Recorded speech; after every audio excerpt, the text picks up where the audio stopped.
Ouais. Bonjour Lorraine. Bonjour Marc, comment vas-tu? Ça fait Eh plaisir de te bien, voir. oui, ça fait du bien de se voir, malgré tout. Écoute, je te présente aux personnes qui ont accès à cette vidéo. Tu t'appelles Lorraine Benry et tu es professionnelle de la photo animalière. Tu fais de nombreux stages, de nombreuses expositions, des livres et tout. Voilà, donc tu es située où en France? Alors je suis dans le Nord-Isère, à l'est de Lyon en fait, au bord du Rhône. D'accord. D'accord. Et tu fais des stages alors? Tu organises des stages, je crois, principalement. Quelle est ton activité principale en tant que photographe professionnel? C'est vrai que depuis quelques années, ça s'est tourné vachement vers la formation, vers la formation aussi bien de quelques jours en France ou bien de plus longtemps en accompagnant les voyages, mais tout en gardant un petit volet formation. Parce que c'est vrai que ça m'anime beaucoup de transmettre la passion de la photo et de la nature. Donc les deux se regroupent dans le côté de formation photo-nature, quoi. Et dans quel coin tu proposes tes stages en France? Et ben c'est justement un petit peu partout en fait. Moi je c'est pas que je m'ennuie quand je fais toujours la même chose, mais un petit peu quand même. Et ce que j'adore dans la photo, c'est la diversité, c'est m'amuser à la fois sur une mouche ou bien sur un superbe oiseau ou des mammifères. Et du coup, j'ai aussi besoin de changer de sujet, mais aussi de lieu. Donc, comme je le fais pour moi, je le fais aussi pour mes stagiaires et j'essaye de leur proposer le plus de gamme possible. Donc, je dirais depuis le Var jusqu'au Vercors, enfin jusqu'au Vosges, en passant par le Vercors, ça m'arrive de me déplacer et de proposer des stages. D'accord. Et dans les pays que tu accompagnes, c'est Madagascar, bien sûr, mais entre autres le Kenya, peut-être Oui, aussi. et le Kenya aussi, tout à fait. Là, D'accord. j'ai un voyage qui était complet, qui devait partir le 17 mars 2020, pas de bol, le jour du confinement, et du coup, il est reporté l'année prochaine. D'accord. Et c'est vrai que c'est vraiment mes deux destinations phares, le Kenya et Madagascar pour l'instant. Euh, D'accord. par la- Ouais. Tu es plutôt Canon, je crois, non? Ou je sais plus si tu es Oui. Canon, Nikon ou autre chose. Ouais, je suis Canon. Je suis Canon depuis le tout début. En tant que professionnelle, ça fait 14 ans maintenant que je fais ces formations. Et puis même bien avant, quand j'étais en amateur, plus ou moins éclairé selon le délai, j'ai toujours été Canon dès le départ. D'accord. Ouais. Tu as beaucoup de matériel, j'imagine. Euh, Ton boîtier actuellement, c'est quoi? oui, en fait, là, le boîtier, depuis très peu de temps, c'est le 1DX Mark III. Parce que j'ai eu des petits soucis avec le 2 et du coup, c'est dur de régresser, donc je suis passée au 3. Ouais. J'ai abandonné à regret, j'avoue, depuis un an, le 500 mm qui m'a servi, qui m'a fait 12 années de bons et loyaux services en focale fixe, mais un peu trop dur à utiliser à Madagascar notamment. Forêt tropicale, la focale fixe me posait vraiment des difficultés et du coup, je me suis rendu compte que j'avais besoin de deux grosses optiques. Le 120-300 mm Sigma Sport en 2.8 qui était super, mais aussi lourd que le 500 quasiment. Et du coup, j'ai revendu les deux pour passer au 200-400 avec multiplicateur intégré. Du coup, je retrouve un peu plus que le 500 mm avec du 560, mais à 5,6. Par contre, je suis en 4 de 200, entre 200 et 400 et ça me donne une fluidité de travail beaucoup plus intéressante, surtout sur cette destination compliquée. D'accord. On peut te contacter sur quel site, sur quel moyen de communication moderne? Alors, je suis vieux de la vieille, donc j'ai essentiellement mon site internet, c'est www.lorraine-benry.fr, mais je tente un petit peu d'être présente sur les réseaux sociaux et donc je suis sur Facebook et sur Instagram. En ce moment, je poste sur Insta et je partage sur Facebook. Donc, ça doit être Lorraine avec un L majuscule, tout attaché. Enfin, Lorraine Benry, tout attaché, en fait, sur Insta. On Deux doit me trouver comme ça. BE, 2N, E, R. E-R-Y. Voilà. Et Lorraine comme la province. L-O-2-R-A-I-N-E. Ok. Bien, ben, présente-nous tes photos. Eh ben, écoute, avec grand plaisir. Alors, c'était pas facile de choisir, comme je te dis que comme j'adore le côté diversité. J'imagine. Hop, est-ce que c'est passé? Non, voilà, pardon. Touc. Ouais, mais du coup, comme j'adore les sujets différents et pardon, je suis restée sur ça.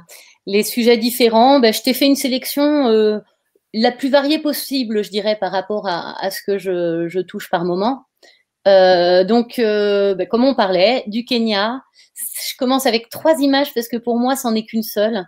C'est une série que j'aime beaucoup, que j'appelle De vie et de mort, où justement, alors des fois, je l'appelle même tête à queue, où le vivant, on ne sait pas bien qui est vivant, qui est mort dans les situations, entre le portage délicat de la mère et de son petit, la mère qui revient avec la proie pour nourrir sa progéniture, et puis au milieu, une petite gazelle de Thomson qui est en train de mettre bas, en espérant que ce petit puisse survivre sans passer sous les dents des félins.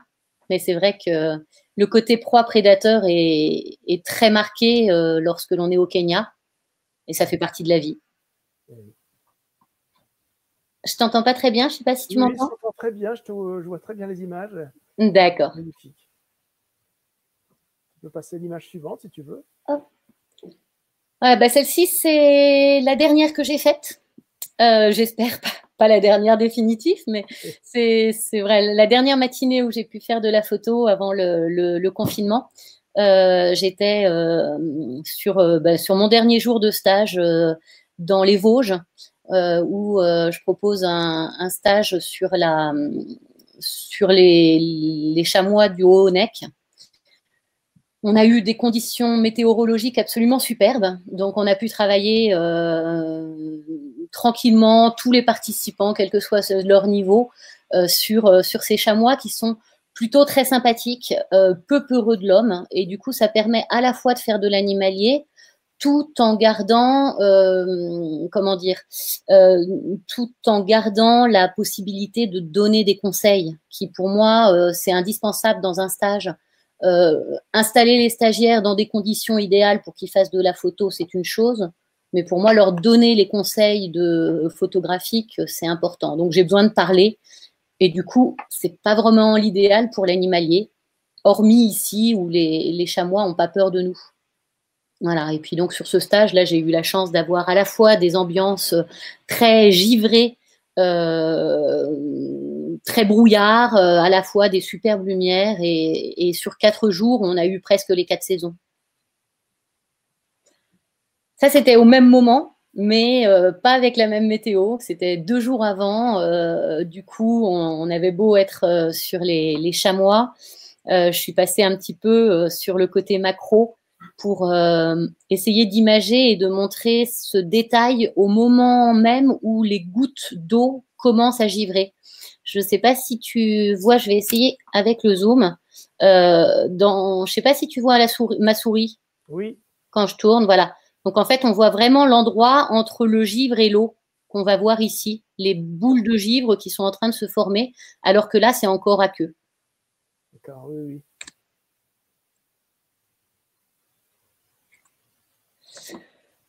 Voilà, toujours sur un stage, parce qu'en fait, je me suis rendu compte que maintenant, depuis 14 ans que j'anime des stages, je fais presque plus que de la photo en même temps que mes participants, aussi bien en voyage qu'en France. J'ai de temps en temps où je vais faire de la photo pour moi, mais je dirais que c'est même pas un dixième de mon temps avec l'appareil photo en main maintenant. Peut-être parce que je propose trop de stages ou que je suis trop flemmarde. J'ai vu trop de choses et je suis trop flemmarde pour sortir seule. Où j'optimise mon temps en faisant à la fois le côté pédagogie et le côté photo. Donc ça, en fait, c'était sur les vautours de Rémusat.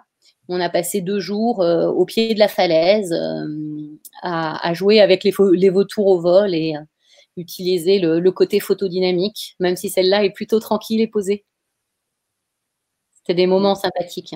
Vous êtes derrière une vitre, derrière un affût, comment? Alors là, en fait, je passe à travers un petit bosquet de buis.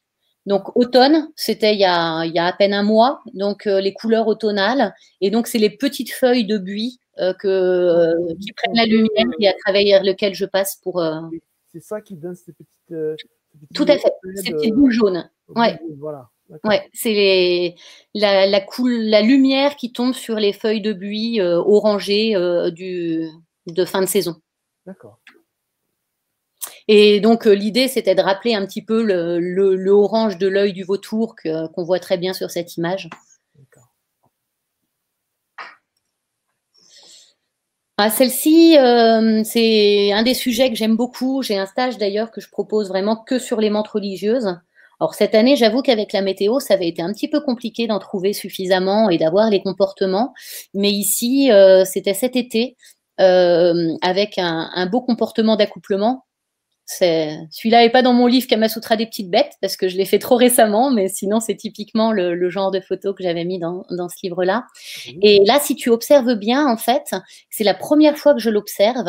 La femelle commençait à se déplacer, à bouger un petit peu, comme si elle était énervée d'avoir le mâle accroché après elle. Et pour la calmer, le mâle est venu littéralement la caresser avec son antenne. Et donc, si tu vois l'antenne gauche du mâle est vraiment en contact avec la femelle sur le plan de netteté, parce que j'étais concentrée sur la recherche de la netteté entre l'œil et du mâle et de la femelle. Et comme il est venu caresser sur presque tout son long le dos de la femelle, j'ai pu fixer ce comportement que je n'avais jamais vu jusqu'alors. Oui, c'est vrai que c'est pas courant, ça. Ouais, c'était vraiment. Et j'ai vu la femelle bouger avant. J'ai même dit à mes participants parce que on est resté longtemps avec, donc chacun a eu le temps de la photographier tranquillement. Et j'ai même dit, oula, il faut bien surveiller. Elle a l'air de s'énerver un petit peu. C'est pas impossible que le petit mâle se fasse manger. Et en fait, non, il a réussi à la calmer. Il s'est extrait de la scène une fois qu'il a eu fini ses petites affaires.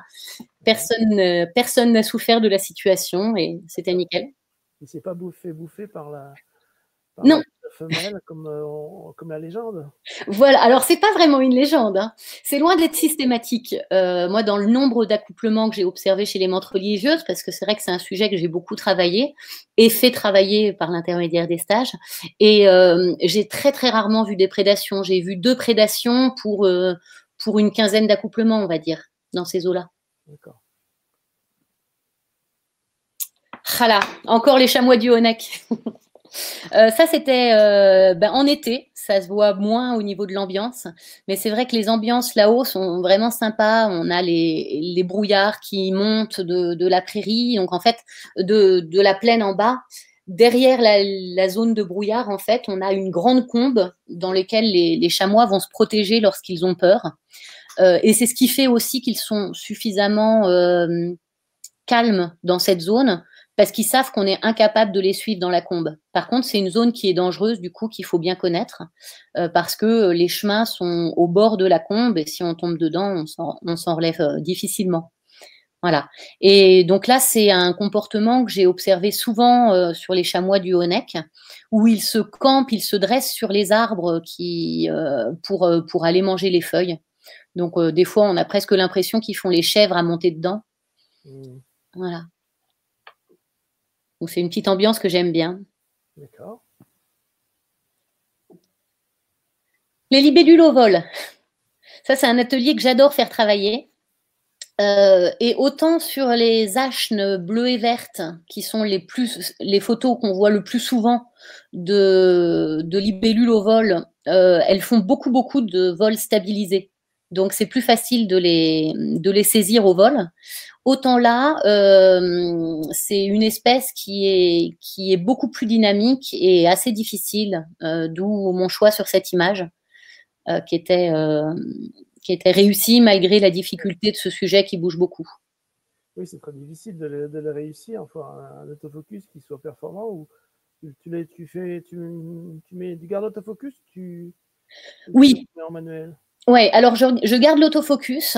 C'est un petit message pour les constructeurs. Selon les objectifs, il y en a qui sont très efficaces, d'autres moins. Oui. L'idéal, c'est de pouvoir borner la distance. Oui. C'est-à-dire que quand on a un objectif où on peut borner librement en disant, bah, tiens, je voudrais que tu fasses la netteté entre la distance minimum de mise au point et 6 mètres ou 10 mètres, c'est super parce que on peut choisir en fonction du positionnement qu'on prend que l'appareil ne puisse pas aller faire la netteté sur l'eau. Et à partir du moment où il ne fait pas la netteté sur l'eau parce que l'eau est trop loin de l'endroit où on s'est positionné sur le bornage de notre autofocus, là, tant qu'on suit le sujet, on a beaucoup plus de chances que l'autofocus réussisse à faire la netteté dessus.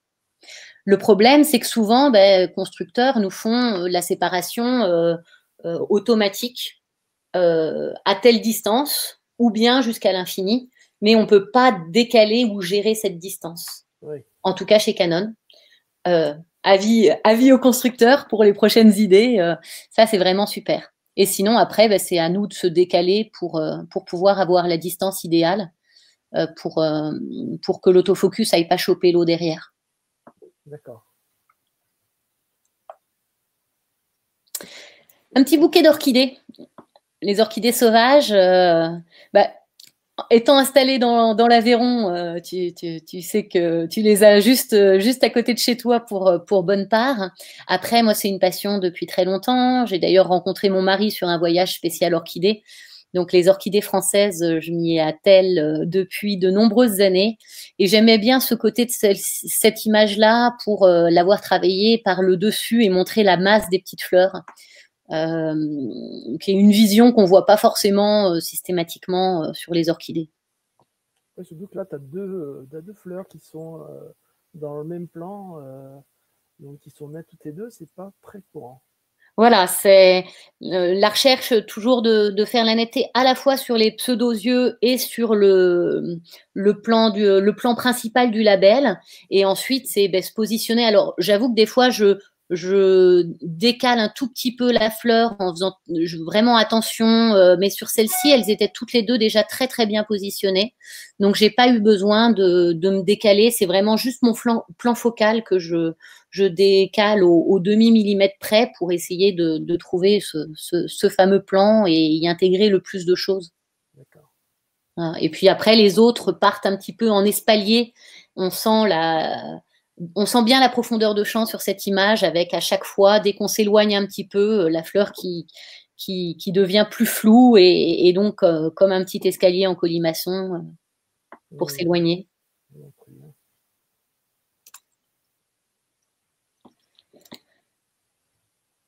Ça, c'est un lieu que j'aime beaucoup. Alors, c'est un parti pris qui est pas forcément idéal parce que la lumière était très dure à ce moment-là et devant moi. Mais j'étais sur un stage que je propose en début d'année, entre février et mars, en baie de Somme, avec un collègue que tu connais très certainement, Jean-Michel Leca. Et donc, on est tous les deux à animer ce stage. Et là, en fait, on avait une proximité avec les oiseaux grâce on s'installe en fait et on attend que la marée montante nous apporte les oiseaux migrateurs qui sont dans la zone. Et ils étaient tellement proches de nous qu'évidemment, j'ai fait des photos au 400 mm, voire avec le multiplicateur 1.4. Et puis à un moment, je me suis dit, non, c'est trop sympa l'ambiance. Et du coup, j'ai monté le 24-105. Et je me suis mis je crois que celle-ci, elle est au 24. Peut-être pas tout à fait, peut-être pas complètement, non, au 45 mm, tu vois. Ouais. Et du coup, voilà, pour montrer cette proximité, donc avec nos participants, on était cachés derrière la ligne d'herbe juste, et puis après, on avait la mer qui nous montait les oiseaux. D'accord. Voilà, si tout va bien, c'est le prochain stage que j'espère faire en 2021, la baie de Somme. D'accord. Voilà, là, on est reparti sur l'exotisme. Hein. Rassure-toi, il n'y en a pas. Enfin, rassure-toi, non. Dommage, tu peux pleurer, mais il n'y en a pas comme ça de chez nous. Ça, c'est le brachyptérol à longue queue. Alors, Madagascar. Hein, il y a 5 espèces d'oiseaux, les 5 brachyptéroles. C'est pas l'espèce qui est endémique, c'est pas le genre, c'est la famille tout entière. C'est-à-dire la famille entière d'oiseaux n'est présente qu'à Madagascar. Et donc, celui-ci n'est présent que sur une toute petite zone. Alors, à la fois protégée, à la fois toujours un peu en destruction. C'est un peu ce qui est la difficulté de Madagascar, c'est-à-dire que même les zones protégées ont une pression humaine qui est très forte. Et j'avoue que pour cette image, mon côté naturaliste a eu un petit peu de difficulté. Parce que, comment te dire, d'un côté, on gêne clairement l'animal. C'est-à-dire qu'il y a des rabatteurs qui se promènent dans la forêt, qui connaissent, qui savent où ils sont et qui nous les rapprochent pour pouvoir faire les photos. C'est pas génial au niveau de l'éthique, telle que je l'entends, l'éthique naturaliste.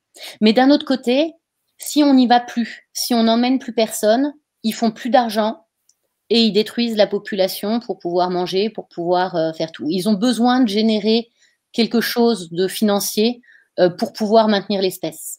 Donc, voilà, entre les deux, mon cœur balance. Ni l'un ni l'autre n'est idéal, mais j'essaye, quand j'organise un voyage, alors pas systématiquement parce que les déplacements à Madagascar sont très difficiles, mais des fois, j'essaye d'amener sur cette zone pour aller voir ce magnifique oiseau.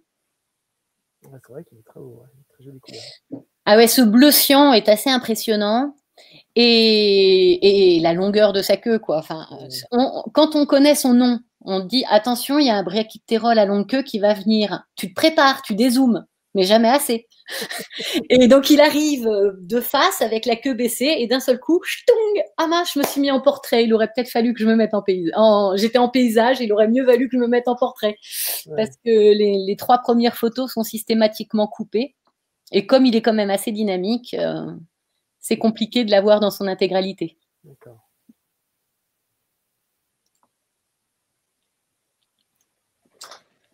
Eh ben, tu vois, dans celle-ci, ça doit être la seule dans la série que je t'ai mis que j'ai pas fait accompagnée d'autres photographes dans le cadre des stages ou formations. Oui. Maître Goupil, hein. Ouais. Qu'est-ce qu'on aimerait qu'ils soient plus tranquilles et qu'ils aient un peu moins peur de nous. C'est sûr. Voilà, on va pas rentrer dans la polémique, trop de polémique environnementale, bien qu'on pourrait, toi comme moi, en parler pendant des jours et des semaines. Elle a bien besoin de ça, la nature chez nous, hein, de parler de la protection. C'est une zone que j'ai découvert sur un stage macro avec les jumelles à un moment donné. J'ai vu un renard en pleine journée passer. Ça se passe où, là? C'est du côté d'Aberpoche, en Haute-Savoie. Et c'est une zone où là, ils venaient tout juste de couper les foins. Donc, je les ai observés le soir et j'y suis retournée le lendemain matin. Et là, j'attendais vraiment le moment du déplacement quand il arrivait dans le ray de lumière. Coup de bol pour moi, c'est pile au moment où c'est arrêté. Et le ray de lumière était assez faible, mais j'avais déjà calculé l'exposition sur la lumière, parce que je savais que j'allais me faire planter sinon. Donc, j'ai quasiment pas fait de photos sur l'approche avant lorsqu'il cherchait et qu'il fouinait dans le foin. Et au moment où il est passé, il s'est arrêté net. Comment tu as fait pour te régler un peu sous-axe Alors, j'ai sous-exposé, mais très très peu, pour le cas où. Mais en fait, j'ai avant tout mémorisé l'exposition sur la zone de lumière quand j'ai vu qu'il commençait à arriver pour être sur la meilleure qualité possible. C'est exceptionnel. Habituellement, je ne fais pas ça, mais là, exceptionnellement, je me suis mis en mode spot et j'ai mesuré ma lumière sur le ray de lumière. Oui, bien joué.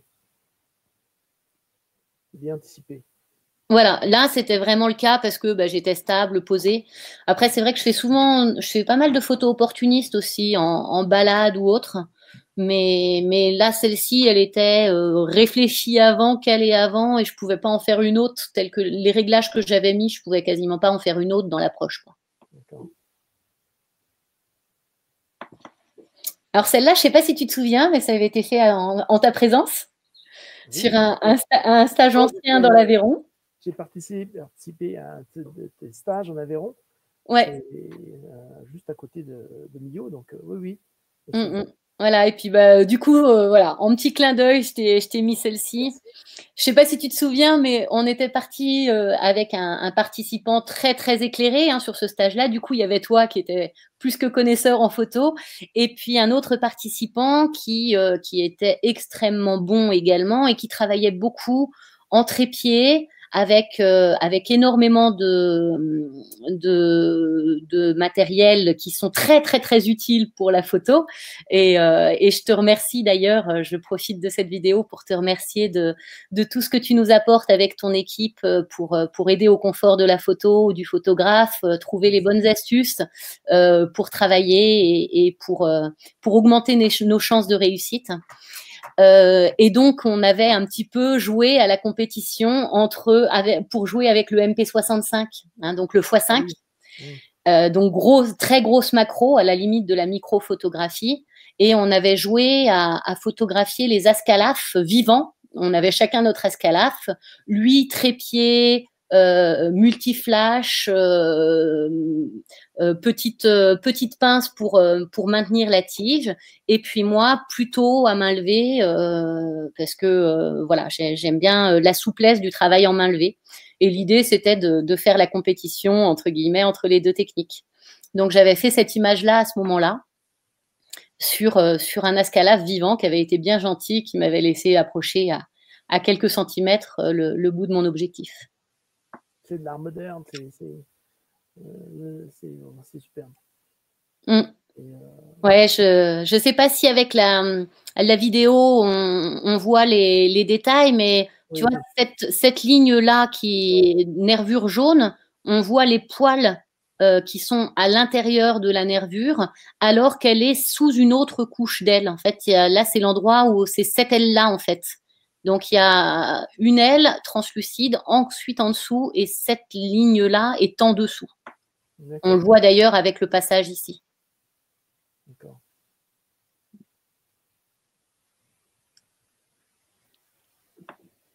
Oh, il y a du monde. Ça s'appelle tenir la chandelle. Ça s'appelle aussi avoir les yeux plus gros que le ventre. C'est comme tu veux. En gros, effectivement, il y a du monde. Il y a même beaucoup de monde. Quand j'ai trouvé la scène, les 4 individus étaient positionnés comme ça, sauf que les brins d'herbe étaient légèrement décalés sur la 3 dimensions. Et du coup, j'ai juste utilisé une pierre pour décaler un des brins d'herbe et remettre les 3 brins d'herbe sur le même plan, et du coup, mes protagonistes sur le même plan le plus possible. Donc, il y avait cette petite Tomise qui cherchait à bouffer le papillon qu'on n'avait strictement rien à faire parce qu'elle n'était pas assez costaud pour lui, et qui de temps en temps secouait la patte pour essayer de se débarrasser de ce petit morpion. Et donc, l'accouplement qui restait bien tranquille. Donc, j'ai eu tout le temps en étant le plus discrète possible pour pas faire envoler celui qui était tout seul, pour composer l'image. Et du coup, utiliser plutôt mes mouvements pour travailler sur chercher le bon plan que de fermer le diaphragme pour garder un fond sympathique. En profondeur de champ, pour être sur le côté technique, je ne sais pas si tu vois là les réglages. J'ai augmenté un petit peu, hein, je suis en F8, mais ce n'est pas quelque chose d'aberrant pour avoir 4 sujets et le plus possible de netteté. Ouais.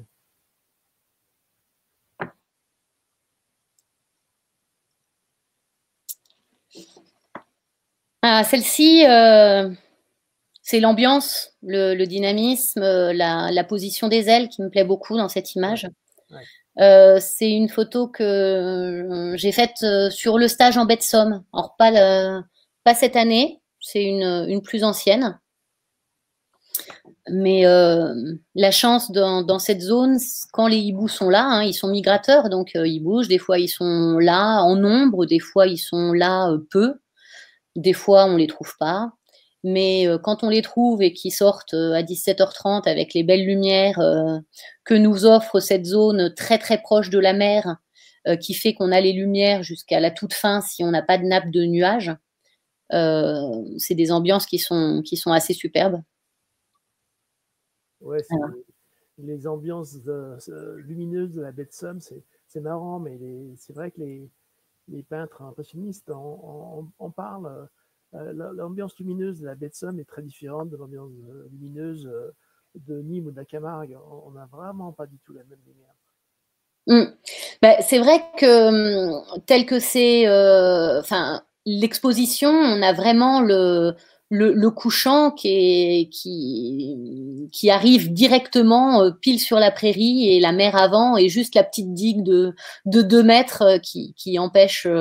Voilà. Et du coup, j'ai une autre image, je te l'ai pas mis là parce elle est en portrait où le hibou est dans l'ombre et en fait, c'est le dernier rayon du soleil. On peut même pas mettre ça au pluriel, qui touche la végétation au premier plan et qui pose un rose sombre soutenu absolument magnifique. Ouais. C'est des lumières superbes.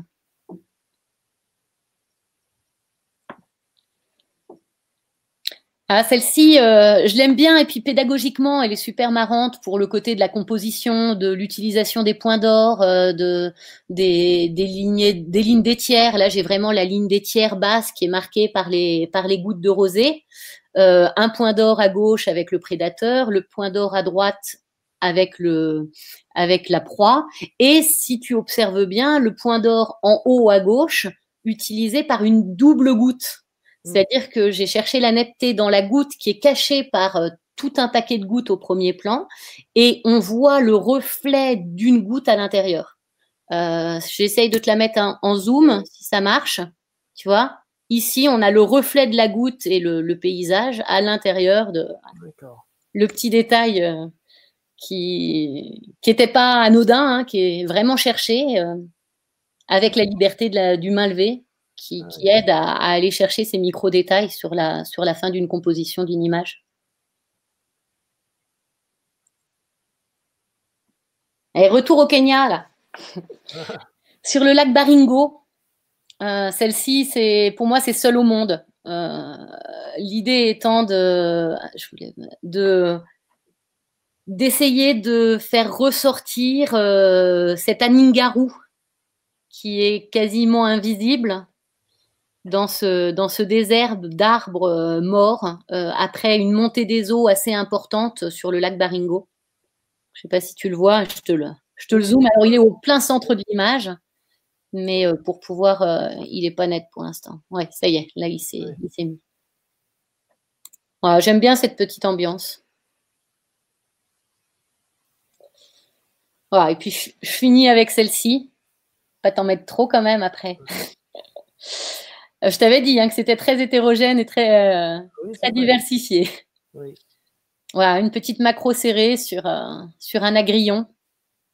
Sujet largement apprécié des macro-photographes. Voilà, avec le petit jeu sur les poils des pattes et puis sur le même plan sur les poils des pattes et puis sur les yeux multifacettes, bien sûr. Ça, très bien. Voilà, voilà.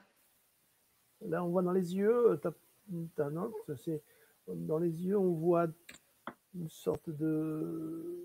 C'est un flash, non? Non, c'est juste le soleil. Non, là, c'est le soleil, en fait. Simplement, oui. Ouais, c'est le soleil. Et puis, c'est vrai que comme ils sont très bombés, c'est pas forcément évident de faire ressortir partout juste les cellules. Mais je pense que là, dans le zoom, même si je ne sais pas si c'est un petit peu piqué ou pas, mais on pourrait presque compter chacune des cellules. Tout à fait, oui. En tirage, elle doit être superbe. Ouais, c'est vrai que on va croiser les doigts pour que les festivals puissent reprendre parce que même si ton initiative va nous permettre, je l'espère, du coup, de se retrouver et de passer un petit moment ensemble virtuellement. On est en manque de pouvoir vous les présenter sur des beaux tirages d'art. Je pense aussi aux collègues tirage pro ou autres. Du coup, on va être moins à faire des tirages. Ça doit être dur pour eux aussi, pour toi sur les ventes en direct de tes produits. J'espère que tu vas avoir pas mal de demandes par Internet parce que, en tout cas, on a besoin de tes services.